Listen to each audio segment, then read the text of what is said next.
Welcome to 101. I'm Greg Bassett, your host from the Salisbury Independent newspaper. It's a big day here at PAC 14. They're all big. We're back in the studio, and we have one of our good friends in the house today, the president and CEO of the Greater Salisbury Committee, Mike Dunn. Welcome, sir. Greg Bassett, it's good to be back. Good to see you. So we're post-pandemic. Not really. We're still in the pandemic. We are social distancing here today in the studio. We're back in the studio. And I just want to have you on. I've had a lot of people on to talk about their roles during the pandemic. A lot of people, I think, just wanted to retreat because that was the easy thing to do. But you and the Chamber of Commerce, really, in the Greater Salisbury Committee, in a way that I never really imagined, have really stepped up to keep business leaders and leaders in the community engaged during this thing and to chart a way out. You want to talk about that? As we looked at it, there was no choice. This was and remains obviously one of the most historic and devastating things that has hit the globe, the country, and our community. And so sitting back and doing nothing was not an option. And we knew that right away. One of the first things that we did, you're there, we have our GSC Business Roundtable on the third Friday of every month. Well, Mayor Day and I were speaking about a week and a half before that was coming, which was about a week or so into the pandemic. And I said, hey, why don't we use our GSC Business Roundtable? He goes, good idea. Can we do it this Tuesday? Right. I said, absolutely. Right. And so, that began that Tuesday coronavirus task force meeting. Brent Miller, a GSC member, as fate would have it, he called within 12 hours of when Jake and I made that decision. He said, hey, we got to do something. We got to do stuff. I said, well, here's what we're doing. Chris Eccleston calls shortly thereafter and tells the metaphor about the buffalo and how when a storm comes, buffaloes turn into the wind. And so we sort of adopted that strategy. And as we look at it, there was no other course of action. We couldn't just bury our heads in the sand. And so collectively as a community, we charged. Right, and you were able to get all the leaders coordinated and communicated. That's the key, is information, sharing the information. And you've done an excellent job at that in terms of letting business leaders, community leaders know, let them know what they need to know to help lead everyone through this thing. Yeah, well, thank you. At that first Tuesday call, County Administrator Wayne Strausberg and Dave Ryan from SWED and Bill Chambers and Donna Hanlon and Steve Leonard. I'm going to draw a blank around the people at the table. Brent Miller was at the table. We knew early on instinctively that communication was going to be the key here. I'm not sure why others didn't clue in on that around the country, but to Mayor Day's credit, to County Executive Culver and Wayne Strausberg's credit, and Dave Ryan and Bill Chambers and Donna Hanlon and Erica Joseph and Pam Gregory. I mean, communication was key, and we're continuing to do it, and we will continue to do it as long as it's necessary. Now, for a lot of people, like for me, it's just sort of this thing that's out there that I watch. But you personally, your wife is a leader at PRMC at the hospital, a nurse. She's been very involved in this, so it's been a very personal thing for you. Yeah, so Karen is traditionally her job, she's a nurse educator. So as COVID was ramping up, not ramping up here, but ramping up, Karen and her department were engaged in training on PPE equipment and getting the new ICU down in the conference room basement ready. And so that was her job, was to train her job and many others to train the 5,000 people at PRMC on safety protocols. But because Karen used to be a bedside ICU nurse, we knew and she knew that when our surge came, she had volunteered to put her former bedside duties to... Right, she's going to have to suit up and get in the game. Yeah. So for 3 weeks, I'm very proud of her. She did... She was in the ICU step-down unit, the COVID step-down unit on 3 Layfield. She joined those 3 Layfield team members, and she went back to the old days of 12-hour shifts. And what we did within our home, we quite literally subdivided our house starting in early March. And I took the basement and our room and the upstairs shower, probably TMI here. And Karen did the living room and one of the spare rooms and the main floor shower, and that's how we lived for the better part of 3 months. was the right thing to do. She was, we got some great offers. You know, we had some beachfront condo offers. Maybe I go there, maybe she goes there. But we made the decision that this is how we wanted to do it. And, you know, speaking of stepping up, that PRMC team, I mean, my goodness, Steve Leonard and Chris Hall and all the people in the medical units, it was just extraordinary. And it was fascinating to, at those weekly coronavirus task forces, you'd hear Chris or Steve report out on when our surge was coming, and almost to the day. It was amazing. That's when our surge came. Yeah. And I had the opportunity of seeing it on the professional level and hearing about that same prediction at home.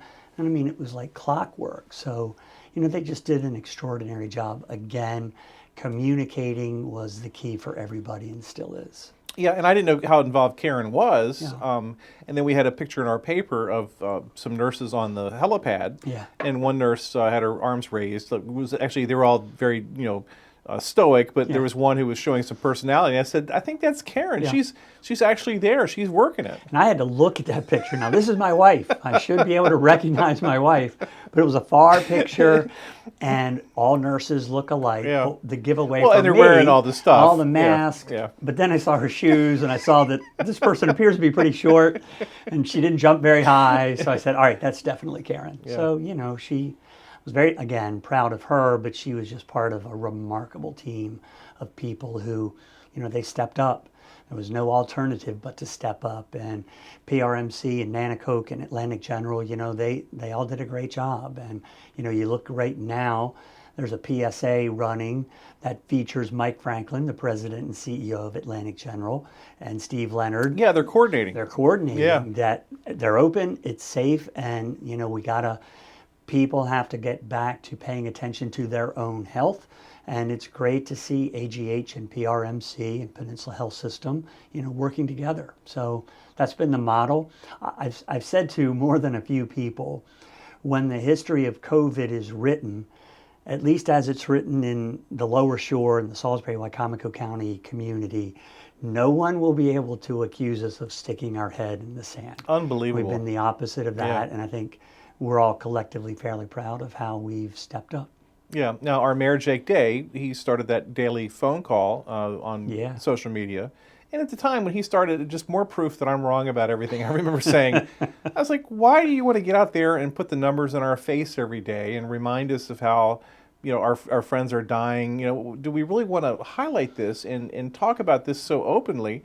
He was like, of course we do. That's what we have to do. And he would give the hard, painful numbers every day, and it helped me realize as a reporter, this is a serious thing. And then finally, people I knew became infected, and then it became more personal, and I was able to understand it wasn't just an academic exercise. That's right. It was a real thing. But that was a leadership decision that he made that was really brilliant and was done very well. I completely agree. You know, as he was quoted, I think in your paper, when he announced his deployment, that how he looked at the COVID-19 mission, it was a military mission. And so he's a captain in the military, and so he really knows the importance of communication that goes up and communication that goes down. So that telecast every day at 5 o'clock became must-watch TV for a lot of people. Yeah. You know, it became fun, and you know, there was a mix of humor. I think there's always a need for humor, but more importantly, every day he started out with the hard stuff. Here's the numbers. Here's our percentage, you know, increase. Here's how many ICU patients we have. Here's how many patients under investigation we have. Right, you know, and that ICU number, Yeah. the hospital didn't really want to talk about that. The health department didn't want to share that information with us, and he would put it out there every day because he was a decision maker. He had to know. It was more optional for someone like me. It was very helpful for us to know that. Absolutely, and you know, I'm not saying every mayor in the state did that, but our mayor did it, Yeah. and it worked. And you know, he also held on Mondays. You know, he does the coronavirus within this community on Tuesdays, but on Mondays, you know, he put together a Delmarva coronavirus task force, and those were town managers from all over Delmarva who would call in and again, communally, here's what we're doing, here's what we just tried. And so, those were also tremendous leadership things that occurred. So, again, there's never a good time to be deployed. Right. And we're sorry that he's being deployed. But he knew this was coming. But coming in the middle of a pandemic and economic crises, and then, of course, the tremendous social unrest that is going on. There's never a good time, but the timing of this was a little rough, and he's very aware of that. Yeah, I guess just yesterday he officially finally left town to go to Africa to serve in the National Guard, and he's going to be gone for at least 10 months. Yeah, I mean, he's going to chase bad guys. He's going to chase 2 terrorist cells, one of which we know it's Al Qaeda, and the other one is less known, but there's still bad guys operating out there, and he's going to be on a 12 to 15 country deployment.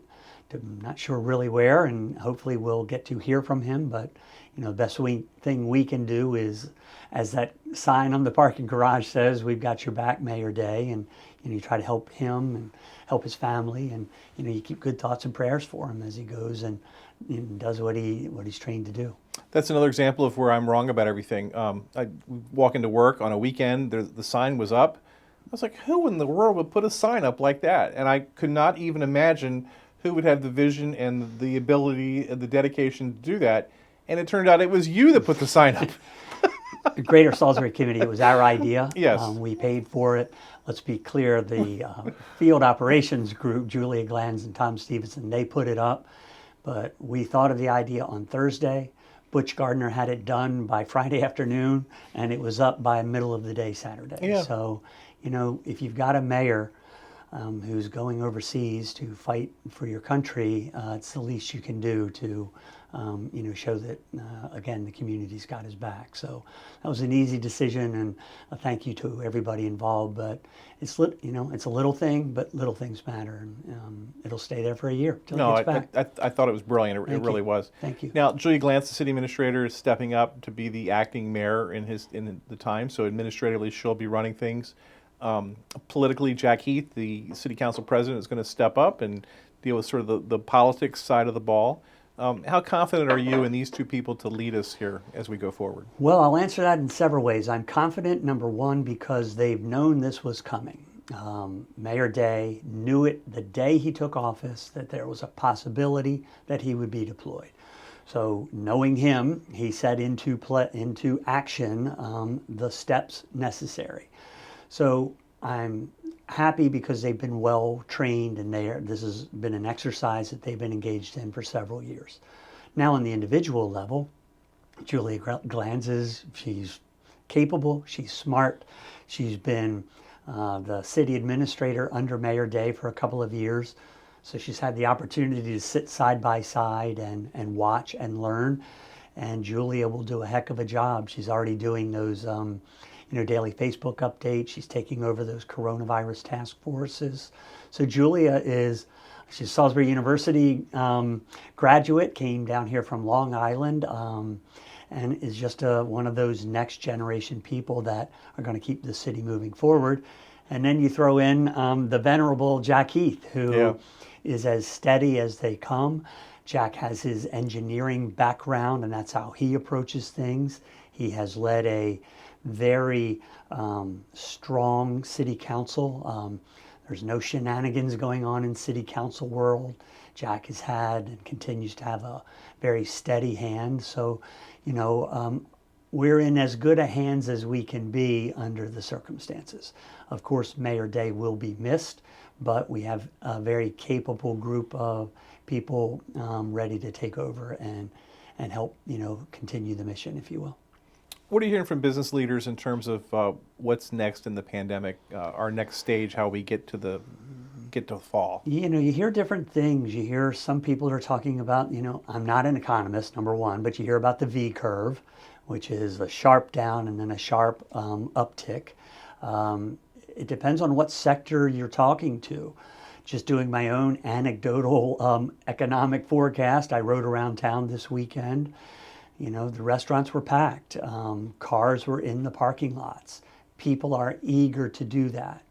That said, there's 42 million people who have lost their job over the course of the last 3 months. Now, some of them are starting to get reemployed again.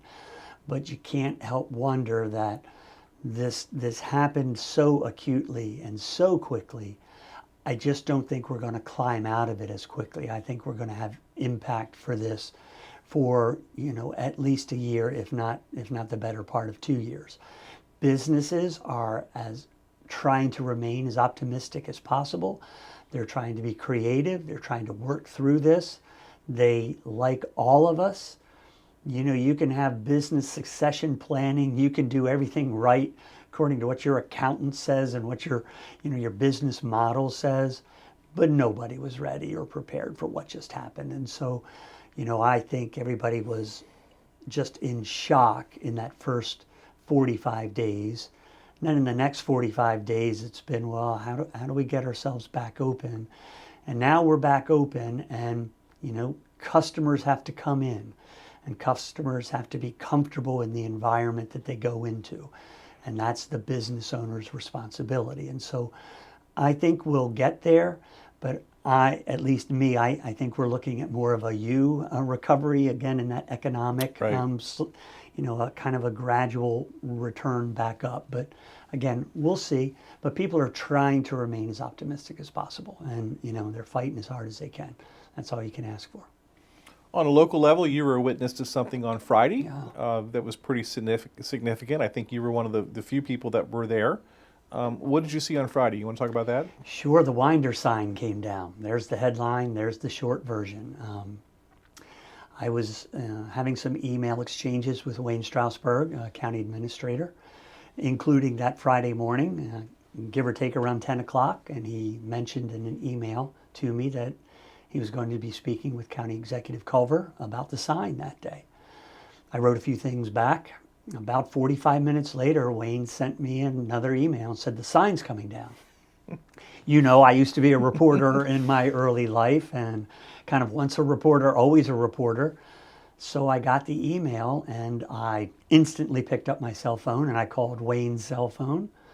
I said, when are you doing this? He goes, 10 or 15 minutes. I said, can I come? He goes, you better hurry. So I did. I got out the door, and I got down there, and Greg, it was as low-key as you can imagine. You and I talked the other day, you think cranes and bulldozers. Right. Otha, who I can't remember Otha's last name, I apologize. He's worked for the county for such a long time. He and Pate Matthews, they grabbed a toolbox, and they're doing some wrench things and some screwdriver things, and next thing you know, you can see the sign beginning to weaken, and just like that, they're lifting it off the pole. And Bob Culver was there, to his credit. I mean, what a courageous thing he did. We know Bob is dealing with a very serious illness, but Bob was, he literally had his hands on that sign, and he wanted to be part of it. And Otha and Pate, it was just sort of funny. They said, Bob, step away, Bob. And they were trying to protect his safety. Nobody knew how heavy that sign was. And, Bob's a little frail at the moment, but Bob was like, well, I want to do something. And I'd say he did a major thing. He made that call, and, 15 minutes after I got the email, the sign was gone. And talk about a jolt in the arm for the community. It's happening all over the country, and I'm just really proud that our community and that, Bob Culver did this. It was brought to a lot of people's attention pretty heavily 3 years ago, and the county council had big debate, and they passed on it. Well, Bob didn't have much debate. Friday morning, he just went out there and had it pulled off, and I salute him, and it was really a courageous thing to do. Right. And it's awkward that the thing got there anyway. It used to be out on Route 13. Cars would hit it. Correct. They wanted to move it. It seemed like it's not like it's been there for 150 years. Yeah. It's been there since, I think, 1983. Yeah. And it had to go. It had to go away. And I'll tell you, as I was, shooting it with my cell phone, they lifted it up. They handed it over to the sidewalk, and Pate Matthews, he's a big bear of a man, probably 6'5", 6'6". He just picked it up and put it into the back of a white van. Right. And I'm sitting there as I'm, videotaping it, and I'm going, well, there you go. It's that simple. It goes from being this symbol of hatred and anger and protest and racism, and now it's just very quietly put in the back of a van. And and driven away. So it's kind of fun. I was honored to be there. Just got lucky, honestly. Wayne was emailing me, and I just headed out there. And historically, General Winder is not someone you want to hang your hat on anyway. He's not. It's not like he was a great leader at the Battle of Gettysburg or something like that. It was a much different role for him in the war. Yeah, I mean, he was the commandant of all the Union prison camps, Yeah. and 10,000 people died, and his number two was tried and convicted as a war criminal, and General Winder wasn't convicted as a war criminal because he had a fatal heart attack and died. But if his number two was a war criminal, you can kind of imagine. But he was actually indicted after he was dead. After he's dead. Yeah. So, yeah, not very kind things. And as Mayor Day said, the man never stepped foot in Right. the city of Salisbury. So if you want to honor him in some way, whomever wishes to do that, let's do it the right way in some context. But there was no context whatsoever for that sign to be on the courthouse in Wicomico County.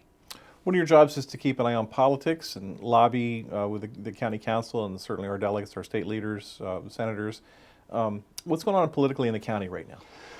Well, a lot of things. There's a pretty nasty and weird budget battle going on, as you know, and you've covered it. Don't know how it's going to end, but the budget showed to me that the level of dysfunction that we have spoken about for a long time it's really strong. Wayne Strausberg, good for him, is retiring at the end of this month. John Pasota, the town manager from Fruitland, will be taking over as the new county administrator. So that's a good thing. And tomorrow the county is going to be taking up this 2A sanctuary resolution, I think. And I think it's going to be a fairly crowded council chambers tomorrow. So we'll see how that goes. Yeah, and it's one of those, the resolution doesn't really have the force of law. It's sort of a sense of what the council feels at the time. Yeah. But it ends up being one of those issues, is this the kind of county you want to live in? What is your identity kind of thing? Yeah, and we were talking beforehand, the optics of it. The timing of this, I just don't think looks very good. I'm not a county council person. I know Sheriff Lewis has been pushing strongly for this. It literally does nothing. It's symbolic, and the kinds of symbolism that we need to be sending now, I think, are a little bit more positive. And I worry about people who will look at Wicomico County in a different way. This is not about the Second Amendment. It's nothing about that. We're in support. We're solidly in support of Second Amendment rights, but this is just sort of a resolution that add some language that says any more laws that are passed relative to guns, we're not going to enforce them. And it's a tough thing to support, and I think is not a real strong thing for our reputation out there.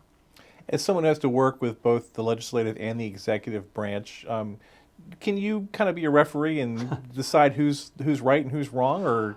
No, number one, I never do that. That is not remotely in my job title. When the Greater Salisbury Committee and the Chamber of Commerce get involved in micro political issues, we look at it from a macro perspective, and we look at it and we kind of say, is this good for the community? Is this good for the business of the community? Is it good for the people within the community? And so we'll have conversations, of course, with city council members and county council members and mayors and county executives, and we'll kind of always approach it from the macro level. It's not our job to get in there and count votes or anything like that, but we'll have conversation. I'll be having a conversation today with a few county council members just to express our thoughts on keeping a strong community and a strong business community. And we're always looking for good headlines instead of bad headlines. So that's kind of where we come in. One of the most recent issues that you all got kind of involved in, I don't know how visible it was to the public that you were involved, but you were certainly working behind the scenes, was the airport water extension, where there was so much misinformation out there where people didn't understand. Maybe I didn't do a good enough job as a newspaper person explaining what was going on out there, but you all were able to get the votes lined up in the right way and explain things so people understood. Well, a couple of council members were responsible for getting the votes lined up and doing some procedural things. We were, again, there's a perfect example. We're not trying to get into the 4-3 or 5-2 or 3-4 votes within the county council. Our job was to corral the community, the business community, Piedmont and Purdue Farms and Greater Salisbury and Peninsula Regional Medical Center, to explain to our council people that this is really a tremendous opportunity for us. We can't get diverted by misinformation. Let's face it. You reminded everyone why it's important. And there was... Yeah, let's not be so, not petty, but let's not be so this minor had about nothing things. to do with Kilburnie. Exactly. It had nothing to do with the trailer park on Walston Switch Road. This had to do with bringing public water to the airport so that that airport can expand and provide jobs. You know, that's really how we looked at it. Those who voted against this, we view them as being job killers. Those who voted for bringing public water, they're people in favor of growing our economy. Where are you guys headed now? What does the Greater Salisbury Committee want to achieve here as we come out of the pandemic and we go back to the new thing? Yeah, a couple of things. You know, a lot of the initiatives we were working on prior to the pandemic, they're kind of on hold because those were big initiatives that would involve tremendous amounts of either philanthropy or government support. So we've kind of put them on hold for a little bit. We're bringing something called Vehicles for Change to Salisbury and Wycomico County. You take formerly incarcerated individuals, you job train them to be auto mechanics, and then people donate cars, and then those cars get sold to people who need them in the community. Wow. So that's an operation that's currently working out of Baltimore. And thanks to Sandy Angelo and Pohanka and GSC, we're going to bring that here. So we're working on that. One of the other things... Let me know when I can write a story. Absolutely, thank you. And one of the other things is we think there's no better time to think about 2030 than right now in 2020. So GSC is going to put together kind of a Vision 2030 group, and we're going to look across the board at where are we now and what are our strengths. We're going to do a SWOT analysis, for lack of a better way of looking at it, and then we're going to try to say this is where we think we need to be in 2030 on every aspect of life in and around Salisbury and Wycomico County and the Lower Shore. So that's something that we're going to get cranking up pretty soon. What's the address for your website? We are greatersalisbury.org. And I just thank you, Mike Dunn, for all you do for the community. Thank you very much. I mean, during this time when we needed leadership, you helped do that. Well, and thank you, as did you. Thank you very much. I just think we all really appreciate it, so thank you. Thank you, my pleasure. He's Mike Dunn. He's President and CEO of the Greater Salisbury Committee, and we're thrilled that he was with us today. Thanks again. Thank you. I'm Greg Bassett from the Salisbury Independent newspaper. Another edition of 101 right here on PAC 14.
First Shore Federal is proud to support PAC 14 and one-on-one. We'd encourage every business to support PAC 14 and pick a program and support it, and let's make a difference.